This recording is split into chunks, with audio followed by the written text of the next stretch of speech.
가서 그 나라 백성 중 하나에게 붙여 사니 그가 저를 둘러보내어 돼지를 치게 하였는데 저가 돼지 먹는 주염 열매로 배를 치려고자 하되 주는 자가 없는지라. 이에 스스로 돌이켜 가로되 내 아버지에게는 양식이 풍족한 품꾼이 얼마나 많은고 나는 여기서 주려 죽는구나. 내가 일어나 아버지께 가서 이르기를 아버지여 내가 하늘과 아버지께 죄를 얻었사오니 지금부터는 아버지의 아들이라 일컬음을 감당치 못하겠나이다. 나를 품꾼의 하나로 보소서 하니라 하고 이에 일어나서 아버지께로 돌아가니라.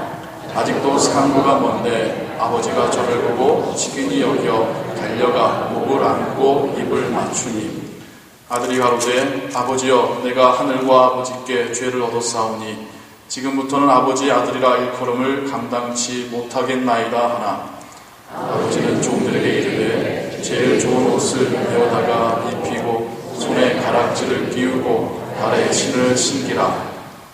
그리고 살찐 송아지를 끌어다가 잡으라. 우리가 먹고 즐기자. 이에 내 아들은 죽었다가 다시 살아났으며 내가 잃었다가 다시 얻었노라 하니 저희가 즐거워하더라. 맏아들은 밭에 있다가 돌아와 집에 가까웠을 때에 풍류와 춤추는 소리를 듣고 한 종을 불러 이 무슨 일인가 묻는데 대답하되 당신의 동생이 돌아왔음에 당신의 아버지가 그의 건강한 몸을 다시 맞아들이게 됨을 인하여 살찐 송아지를 잡았나이다 하니 저가 노하여 들어가기를 즐겨 아니하거늘 아버지가 나와서 보난데 아버지께 대답하여 가로되 내가 여러 해 아버지를 섬겨 명을 어김이 없거늘 내게는 염소 새끼라도 주어 나와 내 벗으로 즐기게 하신 일이 없더니 아버지의 살림을 장기와 함께 먹어버린 이 아들이 돌아오매 이를 위하여 살찐 송아지를 잡으셨나이다. 아버지가 이르되 예 너는 항상 나와 함께 있으니 내 것이 다 내 것이로다. 이 동생은 죽었다가 살았으며 내가 잃었다가 얻었기로 우리가 즐거워하고 기뻐하는 것이 마땅하다 하니라. 아멘. 말씀 위해서 기도하겠습니다. 하나님, 이 시간 하나님의 말씀을 듣습니다.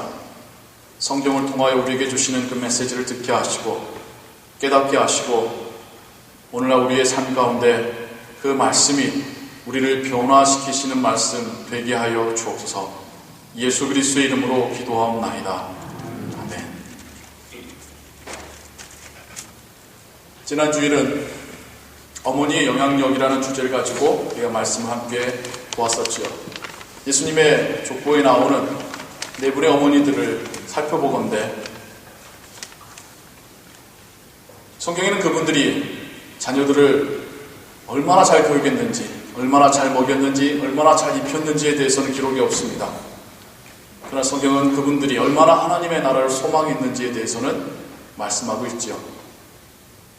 그래서 유대인에게 속하기 어려운 그분들이, 유대인들의 칭송받기 어려운 그분들이 오히려 하나님께서는 예수님의 족보에 기록하게 하신 그 은혜들을 우리가 함께 보았습니다. 그러며 어머니의 영향력이 얼마나 큰지를 우리가 함께 보았죠. 어머니의 영향력만큼이나 아니 어떤 때는 더 크게 아버지의 영향력 크다 할 수 있겠지요.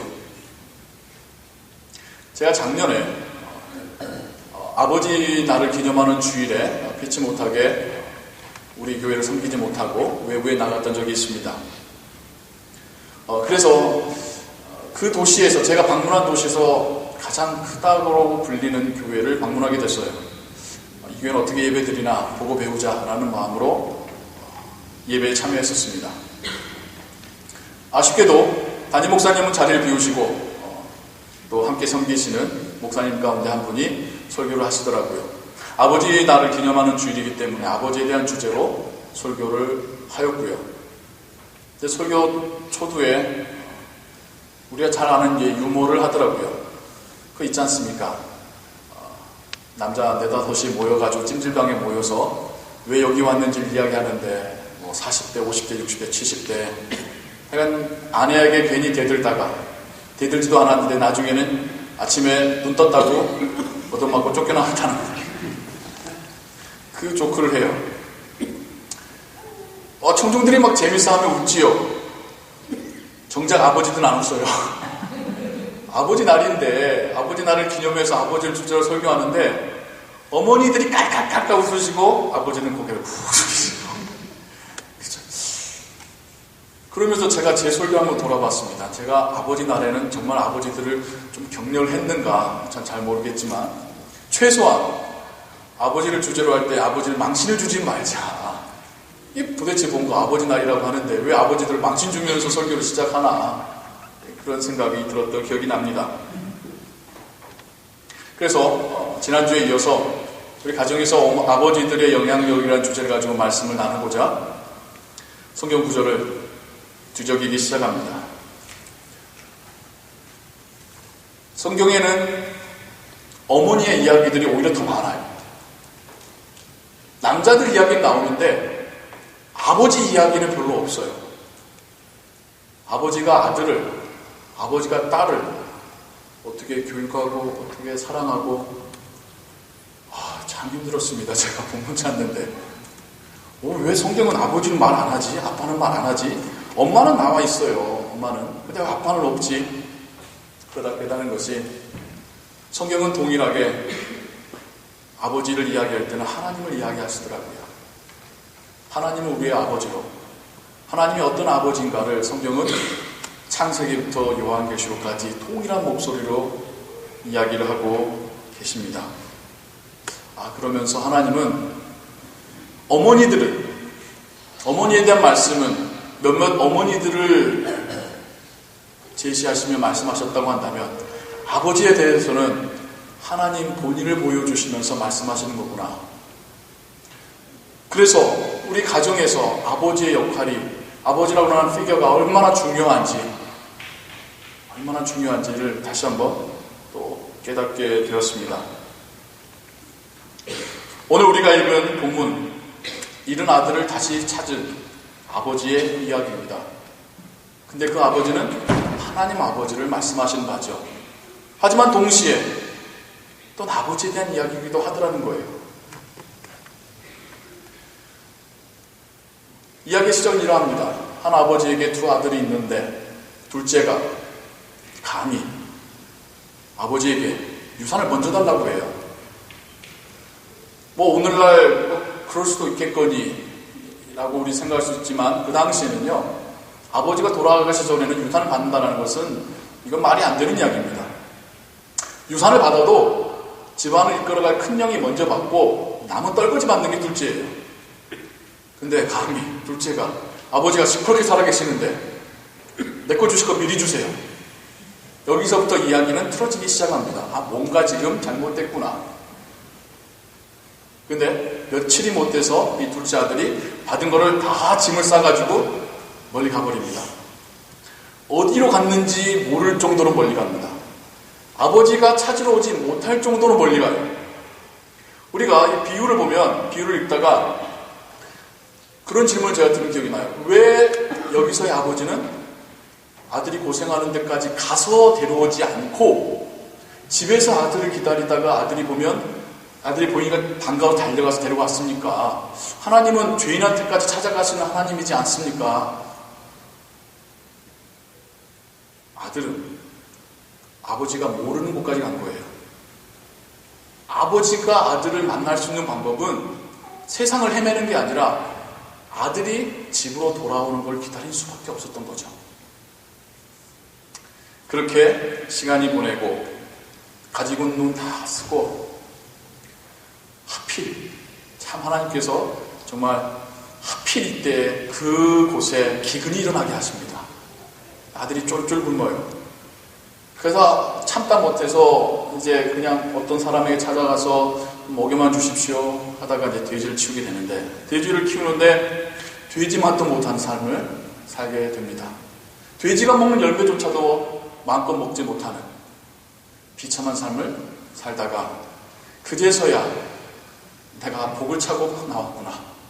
아버지가 얼마나 나를 잘 먹여줘 주셨는지 그때서야 깨닫고, 내가 여기서 굶어 죽느니 부끄러워서 죽자. 차라리 아버지께 돌아가면 민망하긴 해도 배를 굶지는 않겠지. 그런 마음으로 아버지께 돌아옵니다. 네, 성경이 뭐라고 하죠? 아버지가 저 멀리서 보는 그 아들을 발견하자마자 달려갔다고 표현합니다. 그냥 눈에서 기다리고 너 이 녀석, 그게 아니라 보이는 그 자체만으로 아들에게 달려가서 그의 꾀지지한 모습 그냥 끌어안고, 성경을 보면, 영어 성경도 보면요, through his arms, 그의 팔을 던졌다라고 표현하고 있습니다. 그냥 허링 정도가 아니에요. 그냥 팍 안고 키스하고, 뭐 아들이 아버지 제가 면목이 없어, 돌아와서 됐다, 네가 살아 돌아왔으니 됐다. 돌아와서는 얘를 씻기고 좋은 옷 입히고 살찐 송아지 잡아서 잔치 벌이자. 아버지의 그 사랑, 그 용서가 기록되어 있죠. 그리고는 얘기가 또 재밌는 이야기로 그 다음 이야기로 넘어가요. 밭에서 일하던 큰형이 돌아와 보니 집에 난리가 났어요. 좋은 의미의 잔치 소리가 시끌벅적합니다. 하인 하나 붙잡고 이게 어찌된 일이냐 자초지경을 물어보니까 동생이 돌아왔다는 거예요. 형이 열받아서 나가버립니다. 분을 참지 못하고, 꼭 우리의 모습과 같죠. 그래서 아버지가 아무리 찾아도 형이 안 보이니까 형을 찾아서 밭까지 나왔다 라고 성경에 기록되어 있어요. 두 아들 사이에 뭐 거리와 숫자의 많고 적음을 떠나서 이야기가 비슷한 구조로 가요. 들에 나가서 배고팠던 아들이 깨닫고 아버지에게 돌아옵니다. 두 번째 이야기에서 큰형은 분이 나서 들로 나갑니다. 여기서는 아버지가 아들에게까지 직접 찾아가요. 야, 너 왜 그러니? 그냥 서운한 걸 다 풀어놓죠. 아니, 내가 그렇게 아버지를 잘 섬겼는데 내가 아버지 명 얻은 적이 있습니까? 저 둘째 녀석은 가진 거 다 가져다가 창기들한테 다 줬는데 봤나요? 어디에도 그 이야기는 없어요. 물론 허랑방탕하게 썼단 말은 있지만 그건 우리가 알 수 있는 거지 형은 알 수 없잖아요. 개스예요. 우린 비난할 때에 최대한 부풀려서 이야기하죠. 형의 모습이 그러합니다. 동생은 창기한테 그 돈 다 주고 왔는데, 치마폭에 돈 다 주고 왔는데 어떻게 쟤를 다시 받아줄 수 있어요? 아버지의 말에, 야, 내 거 다 네 거 아니니? 동생 살아 돌아온 것만도 기쁘지 않니? 라고 하면서 이야기가 끝나요, 여러분. 라고 하면서. 그 다음에 형이 어땠는지가 기록이 안 되어 있습니다. 이렇게 비슷하게 오픈엔드로 끝나는 이야기가 또 구약에 또 있죠. 요나 선지자의 이야기입니다. 요나 선지자도 비슷했어요. 니느웨에 가서 하나님의 심판을 선포하라고 했는데 반대로 갔다가 하여간 어교지로 끌려서 물고기 뱃속에 들어갔다 나오면서 가죠. 거기서도 제대로 하나님 말씀 전하지 않지만 그거 가지고도 회개하는 니느웨에서 용서하신 하나님을 보면서 뿔따구가 납니다. 그럴 때 하나님께서 요나에게 그늘을 만들어줬던 그 덩굴나무가 벌레의 젖먹어 죽게 만들죠. 이제 햇빛까지 뜨거우니까 요나가 승질나다 못해 죽고 싶은 심정이 드는 거예요. 그럴 때 하나님께서 요나에게, 야, 너 덩굴 하나 말라 죽은 것 때문에 열받니? 네! 그럼 나는 저 성에 나를 알지도 못한 제 죄지자가 죽을 그 수많은 사람들과 가축들은 난 어떻게 했니? 그리고 이야기가 끝나요. 이 성경을 하나님 말씀을 듣는 우리에게 던지는 하나님의 질문이죠. 너라면 어떻겠니? 요나의 경우도 마찬가지입니다. 너라면 어떻겠니? 지금 누가복음에 잃어버린 아들의 첫째 아들에게 주신 그 질문 똑같이 우리에게 던져주고 계십니다. 너라면 어떻겠니? 저는 이 비유를 여러분과 함께 묵상하면서 특별히 오늘은 아버지에 대한 모습으로 우리 함께 말씀을 나누길 원합니다. 참 아버지 힘들어요. 아버지로 산다는 게 얼마나 힘든지요. 제가 아빠가 되어보니까 조금 알겠어요. 가족들 먹여 살린다라는 게 우리 아버지들만 느끼는, 하여간 어깨를 항상 짓누르고 있는 그러한 짐입니다. 이게 벗어지지 않는 굴레예요. 제가 한 영상을 봤는데 약간 되게 몰래카메라처럼 찍었더라고요. 인터뷰를 하는, 설문조사하는. 고등학교 2, 3학년 되는 아이들을 모아놓고 그 아이들에게 질문을 합니다. 너희들 꿈은 뭐니? 아유, 좋은 이야기들 많이 나오더라고요. 뭐 우리가 지금 상상할 때 뭐 항상 부자 되는 것만뿐이겠지? 아니더라고요. 그 아이들은 예술가요, 뭐 세계 여행하는 사람이요, 뭐 하는 사람이요, 자기의 멋진 꿈들을 이야기를 합니다. 똑같은 질문이 그 아이들의 아버지들에게도 주어집니다. 그래서 서로 이제 세퍼레이트 되어 있어요. 아버지들은 대답을 이렇게 해요. 가족과 여행 가는 거예요. 가족과 건강하게 행복하게 사는 거예요. 아이들은 자기 꿈 이야기하면 거기에 자기 목적밖에 없어요. 근데 아버지들은 꿈을 이야기하라고 하니까, 소원을 이야기하라고 하니까 가족 이야기를 하더라는 거예요. 두 번째 질문이 주어집니다. 먼저 아이들에게요. 그런데 우리가 이렇게 한번 가정을 해보자. 너희들이 피치 못하게 1년밖에 못 살아. 근데 그 1년 동안 너희들이 가진 꿈을 이루는데 그 시간을 쓸래? 아니면 대신 수억 원의 돈을 마음껏 네가 가질 수 있고 쓸 수 있는 두 가지 삶 중에 어떤 거를 택할래? 아이들이 망설임 없이 1년밖에 안 남았다면 더 내 꿈을 위해서 살아야죠. 내 꿈은 수억 원보다 더 가치 있습니다. 라고 야무지게 대답을 하더라고요. 똑같은 질문이 아버지들에게 주어집니다. 아버님, 이렇게 한번 가정해보게요. 죄송하지만 피치 못하게 1년밖에 못 사신다고 한다면 그 1년 동안에 꿈꾸시는 그거 그냥 그렇게 사시겠어요? 아니면 그 1년의 대가로 수억 원을 받고 그렇게 둘 중에 하나를 택하시겠어요? 아버지들은 다 돈을 택합니다. 다 모든 분이 돈을 택합니다. 아버지가 돈이 좋아서가 아니라 하시는 말씀이 저 죽고 난 다음에 제 가족들은 돈 필요하잖아요. 네. 물론 이제 어떤 광고로 이어지는 그러한 실제 상황의 인터뷰였습니다. 아버지는 그렇다는 거예요. 1년 후에 자기가 죽는데도 자기가 죽은 다음에 가족들부터 걱정하고 있는. 제가 좋아하는 배우 중에 차모 배우가 있습니다. 누군지 여러분 상상이 되실 거예요. 잘생기고 아주 선행도 많이 하는 신실한 기독교인인 배우죠. 그가 한번 TV에 나와서 했던 이야기 중에 제 기억에 남는 그런 이야기가 있습니다. 그 기뻐하는 딸이 또 자녀가 여럿 있죠. 입양까지 해가지고 이 강력 접착제를 어떻게 갖고 놀다 보니까 눈에 들어가가지고 눈이 딱 감겨서 위급하게 응급실로 아이를 데려가는 거예요. 그러니까 그 배우 머릿속에서 그냥 오만 생각이 다 드는 거죠. 이게 워낙 강한 화학 성분이지 않습니까? 얘가 이 눈이 실명하면 어떡할까? 가는데 그 택시를 타고 가는 그 1시간 동안에 그 시간이 정말 너무나도 길게 느껴지더랍니다. 그러면서 딱 한 가지 생각, 그 아이에게 딱 한 가지 말만 계속 했대요. 이름이 예은이라는 건데, 예은아, 네가 조금만 더 크면 아빠 눈 뺏어줄게. 그 이야기만 하고 갔대요. 그게 정말 진심이었고, 이걸로 인해서 내 딸이 실명한다면 내 눈을 줘야지. 아이가 커서 눈 이식할 수 있을 때 되면 내 눈 줘야지. 감사하게도 시력에는 지장이 없다라고 해서 잘 치료를 받고 나왔다는 그런 이야기를 들었습니다. 아버지들이 그래요. 참 표현 못하죠. 살갑지도 못하고 너무 또 지쳐있어요. 오늘날 아버지들 직장이 얼마나 여러분 힘든지 아버지들만 아시죠. 물론 어머니도 힘들어요.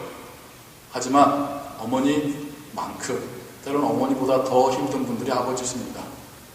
발로 뻥 차고 나오고 싶어도 가족 때문에 한 번 더 참고 일하시는, 자기를 위해서 투자하고 싶어도 가족들을 위해서 한 번 더 참으시는 아버지들. 평소에는 그 사랑이 나타나지 않지만 가족에게 위급한 상황이 나타나면 정말 마음 깊은 곳에 있었던 자기 몸을 얼마든지 던져줄 수 있는 그 사랑, 이게 아버지의 사랑이죠. 오늘 우리가 본 성경 본문에서 하나님은 그러한 사랑을 우리에게 또한 말씀해 주고 계셔요. 우리가 우리 안에 그런 하나님의 형상을 조금이라도 닮은 게 있기 때문에 우리가 아버지가 되었을 때에 하나님 아버지의 그 성품이 우리를 통해서 나타나더라는 거죠. 하나님은 각 가정에 아버지들을 주셨습니다. 어머니를 주셔서 우리의 자녀들을 먹이시고 사랑으로 안아주시지만 또한 동시에 하나님은 아버지를 주셔서 하나님을 알게 하십니다. 우리 자녀들이 하나님을 아는, 하나님을 경험하는 것은 결국에는 아버지를 통해서라는 거예요. 제가 아버지 학교에 참석했었을 때 직접 들은 간증의 이야기인데요. 어떤 분이 나와서 이런 이야기를 하는 거예요. 자기는 교회 나와서 하나님을 아버지라 부르는 게 심히 불편했다고 합니다. 그래서 하나님 아버지라 안 부르고 하나님이라만 불렀대요. 기도할 때. 왜? 자기는 자기 아버지에 대한 증오가 있었기 때문에. 자기가 기억하는 아버지는 형편없는 아버지였기 때문에. 근데 그 하나님을 아버지라고 부른다는 것은 은혜가 안 되더라는 거예요. 그냥 하나님이라고 부르지 어떻게 하나님한테 내가 그렇게 증오하고 정말 싫어하는 아버지라는 말을 붙여? 또한 그러했기 때문에 그의 신앙이 자라지는 못하더래요. 그 아버지 학교를 참여하고 아버지를 용서하게 되었답니다. long story short 하자면 아버지를 용서하고 나자 그제서야 하나님도 하나님 아버지라 부를 수 있더라는 거예요. 그제서야 하나님을 아버지라고 부르는데 눈에서 눈물이 나더는 거예요. 그제서야 하나님 아버지라고 부르고 기도하는데 이분이 내 기도를 듣고 계시는구나. 나와 함께 하시는구나. 그게 믿겨지더라는 거예요. 아버지와의 관계만 회복된 게 아니라 하나님 아버지와의 관계가 회복되었다라는 그런 간증을 들었습니다. 여기 계신 아버지들, 여러분들 영향력이 얼마나 큰지 모릅니다. 여러분의 영향력이 얼마나 큰지 모릅니다. 여러분 보면서 여러분의 자녀들이 하나님을 배웁니다. 반대로 여러분들을 보면서 우리의 자녀들이 하나님을 싫어하게 됩니다.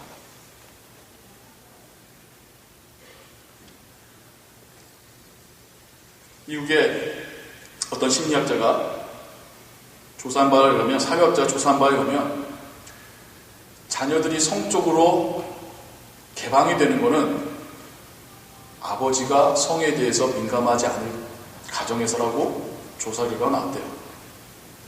자녀가 볼 때에 아버지가 쉽게 자녀 앞에서 혹은 자녀와 함께 야한 영상을 보거나 그런 농담을 하거나 혹은 또 아버지 자체가 가정에 어떤 성적 순결함이 있어 충실하지 못할 때에 그 자녀가 그 영향으로 그가 성인이었을 때에는 훨씬 망가져 있는 모습들을 발견하게 되더라는 거예요.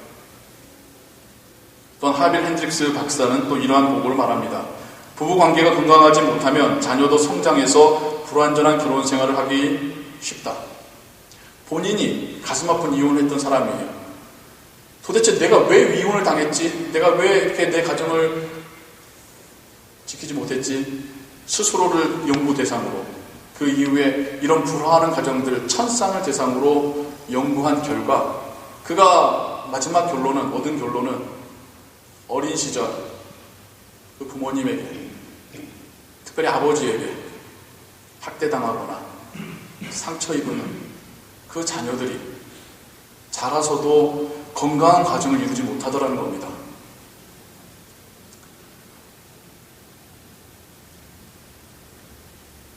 아버지의 영향력이 얼마나 큰지요. 여기 계신 아버지들, 여러분의 삶의 모습 자체가 여러분 자녀들에게는 지팡이요, 나아갈 길입니다. 여러분이 걸어가시는 그 길로 자녀들은 갈 겁니다. 아버지가 자녀들에게 모든 걸 다 해줄 수는 없어요. 현실적으로. 자녀들도요, 아버지 기억할 때에 다 기억하는 거 아니에요. 그 몇 가지의 사건, 나를 용서해 주셨던 사건, 나를 가르쳐 주셨던 그 사건을 통해서 아버지를 기억합니다. 오늘 우리가 본 성경 본문에서 아버지는 두 아들들에게 어떻게 하시냐면 집 나갔다 돌아온 아들은 용서하시고요. 집을 나가 있는 아들에게는 올바른 말씀으로 가르쳐 주십니다. 이제 그 말씀을 듣냐 안 듣냐는 이제 그 아들에게 주어진 몫이겠죠. 하나님 아버지는 우리에게 이 모습으로 다가오신다는 거죠. 용서하시고 가르쳐 주시고 인도하시는, 동일선상에서 하나님께서 우리 각 가정의 아버지들에게 원하시는 모습, 이런 모습이지 않을까요? 용서하시고 엄마처럼 막 안아주고 막 그렇게는 못하더라도 내 자녀가 잘못 저질렀을 때 그래도 그 다 세상 사람이 나를 비난해도 내 아버지만큼은 나를 받아주겠지라고 하는 그런 믿음을 주시고, 또 아버지만큼은 가슴 아프더라도 옳은 소리를 해주셔야 돼요. 뭐 어머니들을 제가 비난하는 건 아닙니다만 어머니들은 감싸기에 급급합니다. 그럼에도 불구하고 아이들에게 바른 소리 해주실 분은 아버지들이세요. C.S. 루이스가 그렇게 이야기하더라고요. 부부간의 역할 분담을 엄마는 감싸주는 사람이지만 아빠는 옆집과 분쟁이 났을 때에 그러면 그래도 한 걸음 물러서서 바른 소리 해줄 수 있는 사람이어야 된다. 성경에서의 아버지가 그랬습니다. 오늘날 하나님께서 우리 아버지들에게 원하시는 모습이 또 그러한 모습입니다. 우리 가정에서 어떤 모습인가요? 우리 자녀들에게 어떤 모습을 보여줬나요? 우리 아버지들의 가정에서 영향력이 여러분이 상상하시는 것보다 훨씬 크다는 것을 잊지 마시고, 하나님은 여러분들을 지금 하나님의 대리자로 사용하시고 계신다라고 하는 이 말씀을 가슴에 간직하시고, 여러분의 가정과 특별히 여러분의 자녀들 앞에서 신앙의 본 보이시는 아버지들 되시기를 주님의 이름으로 축원합니다. 기도하겠습니다. 하나님, 아버지란 이름이 갖고 있는 무게가 너무나도 무겁습니다. 나의 가정을 돌보고 먹이고 인도하고 지키고, 그러기 위해서 세상에 나아가서 땀 흘려 수고하며 노동해야 합니다. 하나님, 그러나 하나님께서는 아버지에게 더 큰 소명과 더욱 고귀한 사명을 맡기셨습니다. 그것은 바로 하나님의 모습을 대리하라는 것입니다. 하나님처럼 용서하고 기다리고 하나님처럼 진리를 가르치는 모습, 하나님께서는 아버지들에게 이런 모습을 원하십니다. 또한 그러할 때 그 가정이 또 그 자녀들이 말씀 안에서 자라가게 되며 서로 잠시 하나님을 떠났다 할지라도 다시 하나님을 아버지라 부르며 돌아오게 될 것입니다. 아버지 된 우리들의 모습으로 인해서 우리의 자녀들이 오히려 더 하나님을 멀리하고 있지는 않는지, 오히려 더 하나님을 믿지 못하게 되고 있지는 않는지 두려운 마음으로 기도합니다. 하나님, 우리가 우리 각 가정에서 하나님의 모습을 보여줄 수 있는 아버지가 되게 하여 주옵소서. 우리 각 가정의 아버지들을 하나님 축복하시고 힘 주시옵소서. 예수 그리스도의 이름으로 기도하옵나이다.